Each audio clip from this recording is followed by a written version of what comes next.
आलोक ice के भी channel में स्वागत है दोस्तों। आज मैं एक छोटा सा वीडियो लेकर के आ रहा हूँ। भारत के प्रधानमंत्री की जो सुरक्षा चूक है उस पर एक परिचर्चा करेंगे और मैं एक अपना एनालिसिस आप तक पहुँचाऊँगा। वैसे तो मीडिया में ये सारी खबरें बहुत चल ही रही हैं, बट एक सिविल सर्वेंट के ब्यूरोक्रेट के तैयारी करने वाले बच्चे के नज़रिए से और एक मैच्योर एनालिसिस करने का मैं प्रयास करूँगा। दोस्तों, आप जानते हैं कि भारत एक लोकतंत्रात्मक गणराज्य है, डेमोक्रेटिक रिपब्लिक राष्ट्र है। यानी भारत राज्यों का बना एक संघ है, यानी राज्य से मिलकर के संघ बना है। राज्य नहीं है तो संघ का अस्तित्व नहीं रहेगा। ये डेमोक्रेटिक रिपब्लिक की एक विशेष चरित्र होता है। तो दोस्तों, जब भारत राज्यों का संघ है और ये बात तय है कि लोकतंत्रात्मक व्यवस्था में जहाँ पर बहुदलीय प्रणाली है भारत में, वहाँ पर अलग अलग दलों की सरकारें भी होंगी। लेकिन अलग अलग दलों की सरकारें होने का मतलब ये नहीं है कि भारत का अलग अलग प्राइम मिनिस्टर होगा। प्राइम मिनिस्टर तो एक ही रहेगा ना। तो इसलिए किसी भी जो डेमोक्रेटिक राष्ट्र है, डेमोक्रेटिक रिपब्लिक राष्ट्र है, लोकतंत्रात्मक गणराज्य है, वहाँ पर एक प्राइम मिनिस्टर की कॉन्सेप्ट है। मुख्यमंत्रियों की कॉन्सेप्ट अलग अलग है। जितने राज्य हैं उतने मुख्यमंत्री होंगे। इसलिए जब भारत का प्रधानमंत्री होता है तो भारत के राज्य संघ का प्रधानमंत्री भी वही होता है। सब जानते हैं अच्छी तरह से। तो भारत का जो प्राइम मिनिस्टर है वो डेमोक्रेटिक रिपब्लिक ऑफ इंडिया का प्राइम मिनिस्टर है, सभी राज्यों का भी प्राइम मिनिस्टर है, सभी मुख्यमंत्रियों का वो प्राइम मिनिस्टर भी है। अब विवाद ये आता है कि जब लोग बहुदलीय प्रणाली के अपने बहुत सारे फायदे हैं, अलग अलग विचारों को के मत का समर्थन मिलता है, लेकिन बहुदलीय प्रणाली के जो नुकसान मुझे दिखाई दे रहा है, जो प्रत्यक्ष नुकसान मुझे दिखाई दिया, वो भारत के प्रधानमंत्री की जो सिक्योरिटी चूक के रूप में दिखाई देता है। क्यों?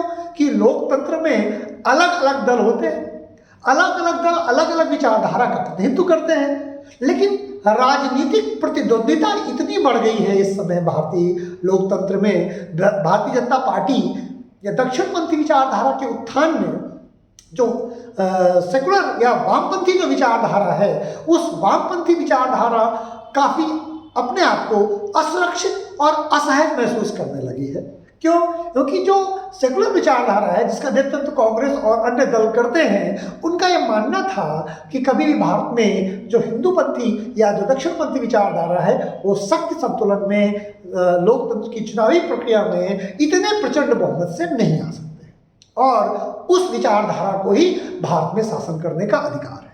लोकतंत्र में समस्या यही है कि जब लोग बहुत लंबे समय तक कोई एक विचार या विचारधारा सत्ता में रहती है तो वो विपक्ष की भूमिका को निभाने में कहीं न कहीं अपने आप को असहज महसूस करती है और इसी असहजता का दुष्परिणाम प्रधानमंत्री की सुरक्षा चूक या उनके जीवन के को खतरे में डालने तक पहुंच जाती है। क्यों? क्योंकि जो कांग्रेस पार्टी है वो पंजाब में अपनी सत्ता संभाल रही है, लेकिन दिल्ली की सत्ता में 7 साल से भाजपा के नेतृत्व में एनडीए के प्रधानमंत्री के रूप में श्री नरेंद्र मोदी जी हैं और ये बात विपक्ष को अब नाकाबिले बर्दाश्त शायद महसूस हो रही है और वो एक के प्रकार वह उनका अपमान करने में या उनकी गलतियों को निकालने में कोई कमी नहीं रखना चाहते।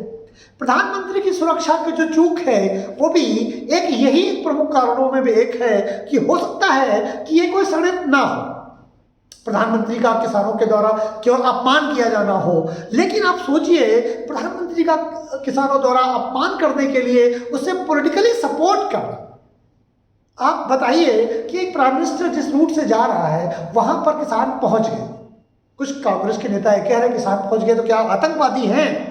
लेकिन कौन बताएगा कि उन किसानों के बीच में कोई आतंकवादी था या नहीं था? क्या राजीव गांधी के मामले में ऐसी चूक नहीं हुई? श्रीमती इंदिरा गांधी के मामले में तो उनकी सिक्योरिटी गार्ड नहीं, जो पंजाब का ही था, सिख था, उसने श्रीमती इंदिरा गांधी की हत्या कर दी थी। तो इसलिए सिक्योरिटी जो मुद्दा है, सिक्योरिटी जो लैप्स है, उसको तो गंभीरता से लेना पड़ेगा और उसमें ये जो लोकतांत्रिक मतभेद हैं अब वो इतने ज़्यादा हो गए हैं विपक्ष और सत्ता पक्ष में, खासकर दक्षिणपंथी और वामपंथी और सेकुलर विचारधारा जो अब प्राइम मिनिस्टर को प्राइम मिनिस्टर मानने से कहीं न कहीं मना कर दे रहे हैं। मोदी जी के साथ यही समस्या है कि भारत के एक बहुत बड़े तबके ने जनता के द्वारा दिए गए निर्णय का भी सम्मान नहीं किया। उन्होंने ये माना ही नहीं कि जो भारत के प्राइम मिनिस्टर हैं वो जनता द्वारा इलेक्टेड हैं, वो जनता के जो रिप्रेजेंटेटिव के रूप में सत्ता में हैं, 300 सीटें लेकर के वो सत्ता में हैं, 300 साढ़े 300 सीटें एनडीए सत्ता में हैं। तो पूर्ण बहुमत, प्रचंड बहुमत से जनता ने उन्हें सत्ता में बैठाया है। लेकिन जो लंबे समय तक इस देश में शासन कर रहे हैं, उन्होंने प्राइम मिनिस्टर को प्राइम मिनिस्टर के रूप में स्वीकार नहीं किया है। और इसका दुष्परिणाम हमें प्रधानमंत्री की इस बड़ी सुरक्षा चूक में दिखाई देती है। दोस्तों, ये लोकतंत्र के लिए अच्छी खबर नहीं है और इस तरह की सुरक्षा चूक भारत के प्रधानमंत्री की जान तक ले सकती थी। आप ये मान के चलें, भारत का ये सौभाग्य है कि भारत के प्राइम मिनिस्टर के ऊपर कोई ऐसा हमला नहीं हो पाया। ये भारत के प्राइम मिनिस्टर का, ये भारत के लोगों का सौभाग्य है। वरना इतनी बड़ी सुरक्षा चौक के बाद प्राइम मिनिस्टर का जिंदा लौटना लगभग मुश्किल हो जाता और उनकी जान को खतरा हो सकता था। और आप जानते हैं कि अंतर्राष्ट्रीय स्तर पर और भारत के कुछ लोगों द्वारा प्राइम मिनिस्टर कितने ज़्यादा खटक रहे हैं, ये बात भी लगातार चल रही है। किसान आंदोलनों में ये कहा गया था कि जब हम इंदिरा गांधी को मार सकते हैं तो फिर मोदी क्या चीज़ है।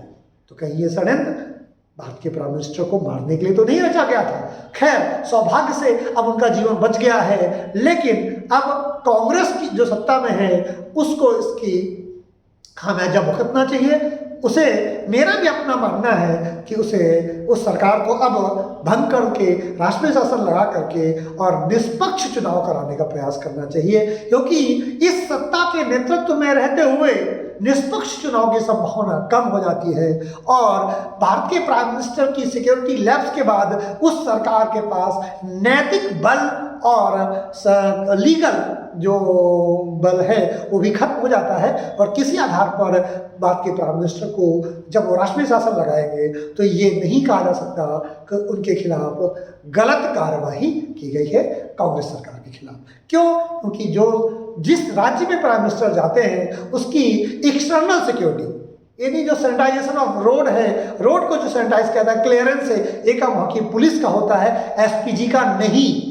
इंटरनल सिक्योरिटी एसपीजी और ब्लैक एंड कमांडो और एनएसजी संभालती है। जो रोड क्लियरेंस है, प्राइम मिनिस्टर के काफिले के निकलने का जो क्लियरेंस है, ये क्लियरेंस जो है राज्य सरकार के पास होता है। और अगर वो राज्य सरकार प्राइम मिनिस्टर को सुरक्षा नहीं दे सकती है तो इसका मतलब है कि वो सरकार अब सत्ता में रहने लायक नहीं है, उसको पद से तुरंत हटाया जाना चाहिए।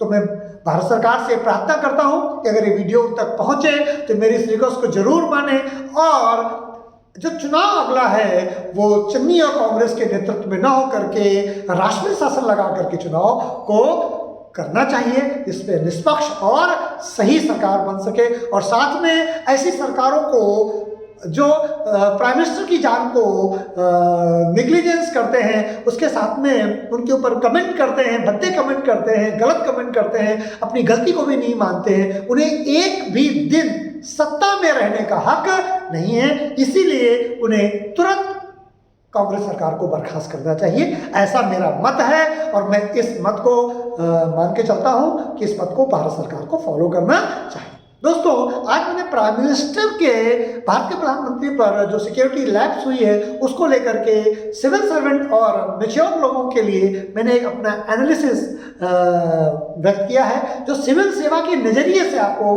क्या सोचना चाहिए, उसके आधार पर आपका ये मार्गदर्शन करेगी बात के प्राइम मिनिस्टर की सिक्योरिटी को लेकर के, क्योंकि उनके बारे में कहाँ उनके साथ चूक हुई, क्यों हुई, ये मीडिया में बहुत ज़्यादा मात्रा में है। इसीलिए मैं उस पर चर्चा को लेकर के इसमें नहीं आया है। मैंने सिर्फ उसका लीगल, संवैधानिक और केंद्र राज्य संबंधों के आधार पर मैंने बताने का प्रयास किया है। उम्मीद है कि मेरा प्रयास आपको पसंद आया होगा। अगर ये प्रयास पसंद आया है तो वीडियो को लाइक करें, चैनल को सब्सक्राइब करें, शेयर करें, जिससे कि मेरी बात बहुत ज़्यादा सालों तक पहुँचे और हो सके तो भारत सरकार तक भी मेरी बात पहुँच जाए, जिससे कि प्राइम मिनिस्टर के साथ जो दुर्व्यवहार हुआ है उसमें अगर उस सरकार को दंडित किया जाएगा तो मुझे अत्यधिक खुशी होगी। दोस्तों, आज मैं अपने विचार को यही समाप्त करता हूँ। नमस्कार, जय हिंद, जय भारत।